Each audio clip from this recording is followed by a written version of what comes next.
세계 1위 스마트폰 업체 삼성, 국내 1위 통신업체 SK텔레콤, 국내 1위 포털 기업 네이버까지 1위라는 수식어를 달고 다니는 국내 주요 IT 기업들이 1020 세대, 이른바 밀레니엄 세대를 잡기 위해 안간힘을 쓰고 있습니다. 1위 업체들의 젊은 세대를 잡기 위한 전략에 대해 이승재 기자와 알아보겠습니다. 안녕하세요. 네, 안녕하세요.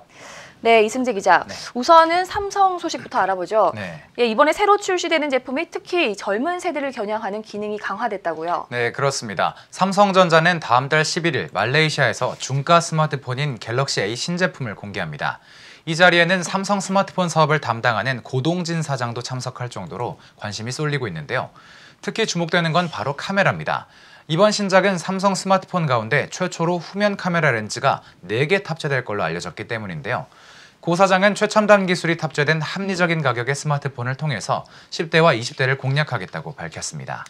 네, 이 젊은 세대는 여행을 가서 이 사진 앱을 많이 쓴다는 조사도 있었던 만큼 이 카메라에 특히 관심이 많은데요. 네. 네, 가격도 중가라면 충분히 10대 소비자들을 포용할 수 있겠네요. 네, 맞습니다. 네, 이 통신사는 그런 세대를 겨냥한 맞춤형 요금제를 내놨다고요. 네, 맞습니다. SK텔레콤은 지난 4일 1020 세대를 겨냥한 요금제인 0을 출시했습니다. 대학생들은 캠퍼스 내에서 무료로 데이터를 쓸 수 있고요. 청소년들은 자주 찾는 편의점에서 데이터를 충전할 수 있는 데이터 스테이션 서비스를 이용할 수 있습니다. 재밌는 점은 SK텔레콤은 이번 요금제 출시를 위해 입사 3년 차 이내로 구성된 기획팀을 따로 꾸려서 시장 조사부터 요금제 기획까지 전담하도록 했다는 점입니다. 네, 이 젊은 세대를 겨냥하는 상품을 내놓으려면 이 젊은 세대가 직접 기획을 해야 된다는 말이군요. 네, 맞습니다.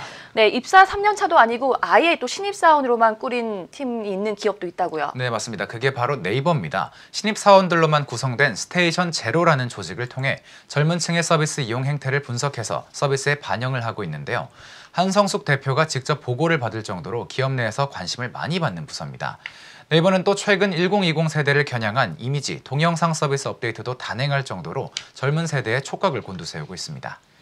네, 그런데 이렇게 국내 유수의 기업들이 앞다퉈서 1020 세대를 잡으려고 하는 이유는 뭔가요? 네, 이런 1등 기업들이 유독 젊은 소비자들에게는 영향력이 갈수록 약해지고 있기 때문입니다. 예를 들어서 현재 20대 이하 젊은 층에서 SK텔레콤의 점유율은 30%에 그치는 걸로 알려졌고요.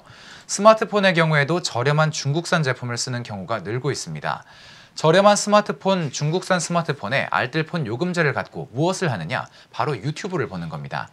삼성전자, SK텔레콤, 네이버 모두 이런 젊은 세대의 소비 패턴을 따라가지 않으면 이들이 핵심 소비층으로 성장하게 되는 5년에서 10년 뒤에 도태될 수 있다는 위기의식을 느끼고 있는 겁니다.